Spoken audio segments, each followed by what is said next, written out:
Hi artists, this week we're going to be talking about Impressionism. So I'm going to show you some Impressionist works.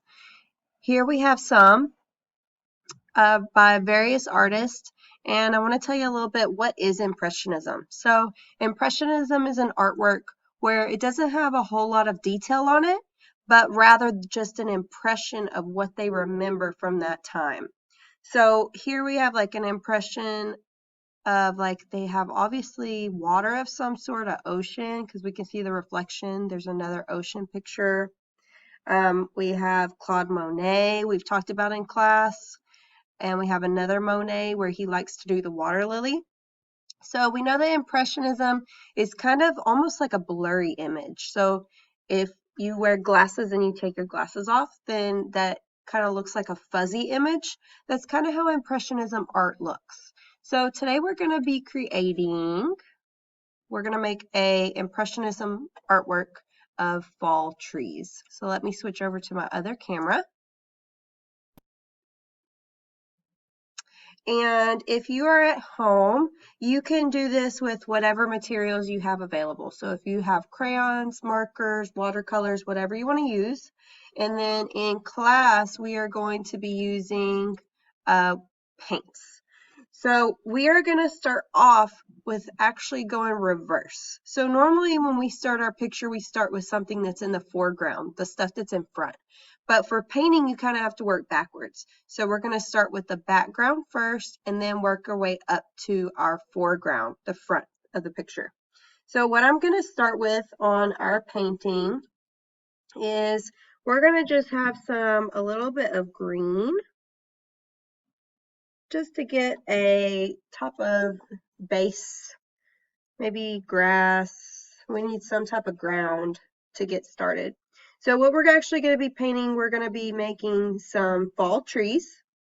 And we know in fall that all of our leaves on our trees start changing color and they're no longer that bright green anymore. So really if you have a brown paint, you could do brown for the ground instead of still green grass.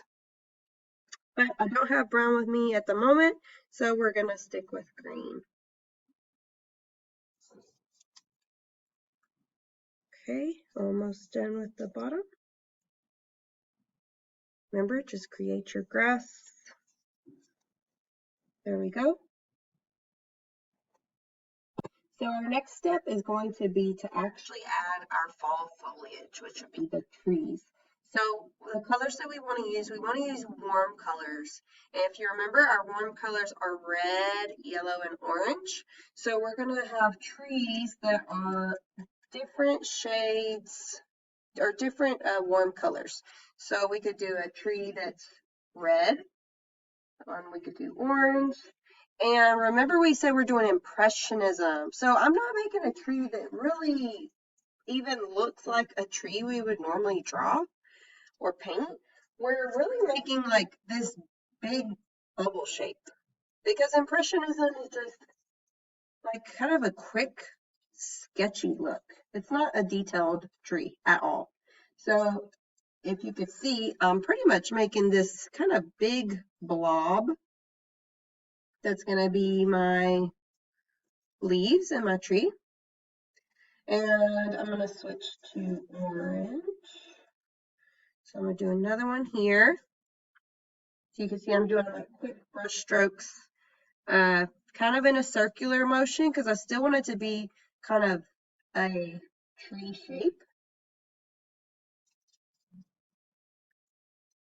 I could even go in and add like some orange into this one. However you want to do it. Okay, fill in my tree a little bit more. And then I'm going to add my yellow. Okay, so I've added my last tree. And then you can see I've got this blob going on right here. So what I'm doing is I'm just adding some more trees in between to the background. And you'll notice that I had these shorter. Because remember that when you want something to look farther away, it's going to be smaller. That's called perspective. So we're putting some perspective in here by making those background trees a little bit shorter than our trees that are in our front, our foreground. Okay, I'm just adding, kind of mixing my colors a little bit, so I have a little bit of color on everything. Okay.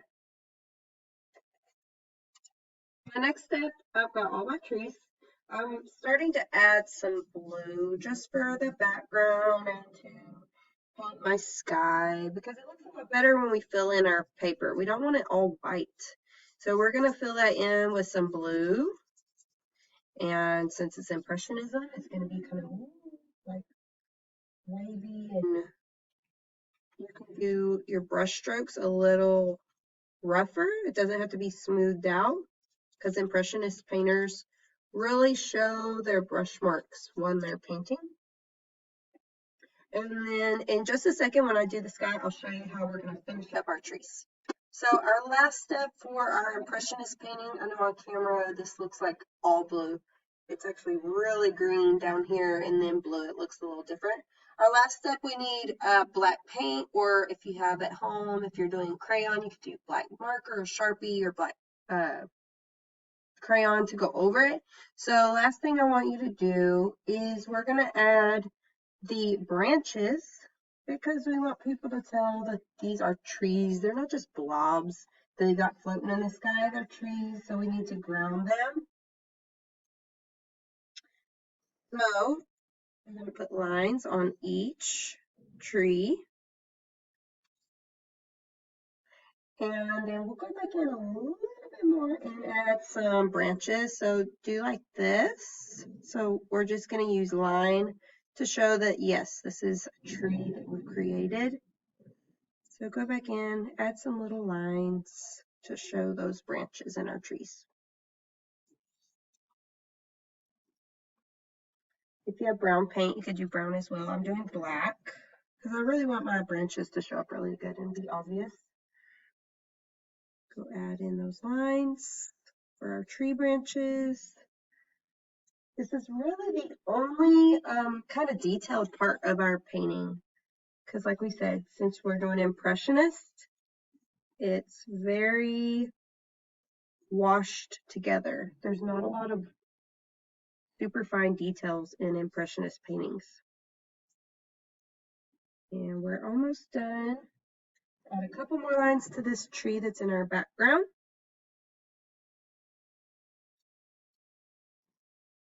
And there we have it. So we're doing our Impressionist painting, and that is it. I hope y'all enjoyed this lesson this week, and I can't wait to see the really cool fall trees that y'all have created for your Impressionist artwork. That's it, guys. Goodbye.